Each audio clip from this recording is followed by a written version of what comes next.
अब मेरे ज़हन में एक सवाल बार-बार आता है क्योंकि जब मेरा कॉलेज था तब अखिलेश यादव का लैपटॉप बँट रहा था मेरे कॉलेज में और मेरे साथ के सारे लड़कों ने फॉर्म भरा था और सबको लैपटॉप मिले थे। लखनऊ में आता हूँ मैं, मुझे मेट्रो दिखाई पड़ती है। अभी लखनऊ आईपीएल चल रहा है, एक लखनऊ की टीम बन गई है, एक स्टेडियम यहाँ पर बना हुआ है और बहुत सारी चीज़ें। लखनऊ आना आसान हो गया, हम 5-6 घंटे में दिल्ली से यहाँ पहुँच जाते हैं। एक कैंपेन चला था, काम बोलता है। लेकिन 17 से 22 के बीच में जो भी चुनाव है, चाहे नगर निगम चुनाव हो, विधानसभा चुनाव हो, लोकसभा चुनाव हो, अखिलेश जी कहते रहे कि देखो मैंने ये काम किया, ये काम किया, ये काम किया, यहाँ ये किया, युवाओं के लिए किया, पर वोट नहीं मिला। आपको क्या लगता है कि कहाँ पे गड़बड़ हुआ? क्योंकि काम तो आप बता रहे हो और वो है भी, हमने भी देखे हैं। लैपटॉप हमने भी इस्तेमाल किए, मेरी जनरेशन ने सबने इस्तेमाल किए हैं। फिर कहाँ गड़बड़ हो रहा था? अ, जो सवाल आपने पूछा है मुझसे अभी कुछ दिन पहले मैं लोकसभा में जब गया था, सत्र था, तो कुछ सांसद लोग बात कर रहे तो ऐसी बात शुरू हुई।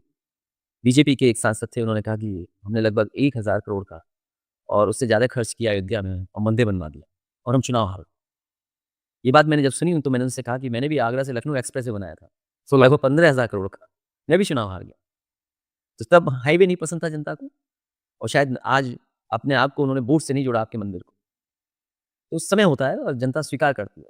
12 से 17 तक जो बेस्ट मैं कर सकता था और जितना अच्छा इंफ्रास्ट्रक्चर मैं दे सकता था स्टेट को, जो समाजवादी पार्टी का विज़न था या समाजवादी पार्टी का जो मैनिफेस्टो था, उसके तहत जो इंफ्रास्ट्रक्चर हम लोग बना सकते थे, एक्सप्रेसवे देना और मुझे खुशी है इस बात की, कि समाजवादी पार्टी ने एक विज़न दिया और देश का one of the best expressway design दी और उस डिज़ाइन के बाद एनएचएआई ने भी उन चीज़ों को माना जो आगरा लखनऊ एक्सप्रेसवे में थी। हालाँकि उस समय इंडियन रोड कांग्रेस के जो मानक थे वो नहीं आए थे। जो फर्दर मैंने डिज़ाइन की थी एक्सप्रेसवे, जो सड़क बनी फर्दर, उसमें इंडियन रोड कांग्रेस के तहत पूरा का पूरा मानक के साथ डिज़ाइन की थी। टोल ऊपर लगा करते थे एनएचएआई में, लेकिन आगरा लखनऊ एक्सप्रेसवे में सब के सब हम लोगों ने एग्ज़िट पे टोल लगाए कि अगर कोई एग्ज़िट कर रहा है तभी जा कर के पैसा दे, ये नहीं कि हर 50 किलोमीटर पे आपको खड़ा होना पड़े। इसी तरह स्टेडियम दिया, सरकार मॉल बना सकती है। यहाँ प्लासी मॉल है जो आजकल, वो शान-ए-अवध था, शाम-ए-अवध नाम था उसका। वो इसलिए बनाया था, मैं चाहता था कि अगर प्राइवेट के कंपनीज़ या प्राइवेट लोग मॉल बनाते हैं, तो सरकार भी एक मॉल बना के दिखाए, उनसे बेहतर, उनसे अच्छा।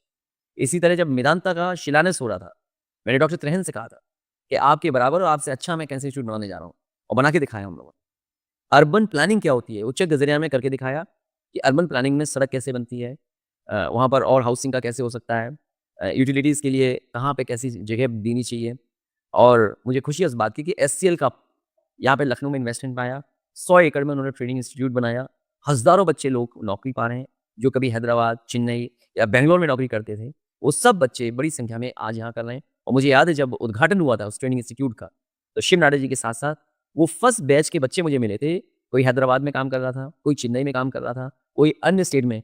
इनफैक्ट उनके पेरेंट्स को बुलाया गया था और पेरेंट्स ने सबसे ज़्यादा धन्यवाद दिया था उस समय सरकार को कि कम से कम लखनऊ में एक इंस्टीट्यूट ऐसी बन गई जहाँ पर बच्चे पढ़ सकेंगे प्लस जॉब कर सकेंगे। तो बेस्ट ऑफ बेस्ट इंफ्रास्ट्रक्चर दिया। डेयरी में करके दिखाया, अमूल के 3 प्लांट लेकर के आए हम लोग, 5-5 लाख के। अल्ट्रा मॉडर्न जो प्लांट लग सकते हैं डेयरी में, डेयरी प्रोडक्ट्स के, वो प्लांट दिए हम लोगों ने। मंडी कैसे बन सकती हैं? अच्छा, हाईवे के किनारे वे साइड एमिनिटीज़ कैसी होनी चाहिए? क्योंकि अक्सर हम लोग देखते थे अगर फैमिली के साथ जा रहे हैं आप, तो आपको बहुत अच्छे वॉशरूम नहीं मिलते थे। बहुत अच्छी जगह कोई खाने-पीने की जगह नहीं मिलती थी। एक्सप्रेसवे के किनारे सरकार के पैसे से, हम लोगों ने वन ऑफ द बेस्ट बनाए और पार्किंग से लेकर के ट्रक चलाने वालों को भी सुविधा कैसे मिले वो चीज़ें की। लैपटॉप तो ऑफ कोर्स किया ही किया, लैपटॉप तो आज भी चल रहे हैं और मैं आज भी जब लैपटॉप की बात करता हूँ, किसी भी जनसभा में, तो बच्चे अपने आप को कनेक्ट करते हैं और उस समय जिनको लैपटॉप मिला था, वो आज भी लैपटॉप चल रहा है उनका।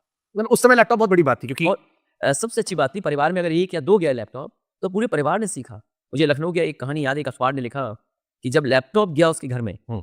तो मोहल्ले के लोग देखने आए। तो ये आपके मन में सवाल नहीं है, डिसअपॉइंटमेंट नहीं है कि यार मैं कैसे हार गया? क्या वजह हो सकती है? देखिए, जब 2017 का मेरा चुनाव खराब हो गया और मैं सरकार नहीं बना पाया, हुँ, उसके बाद मैंने प्रेस की थी हुँ।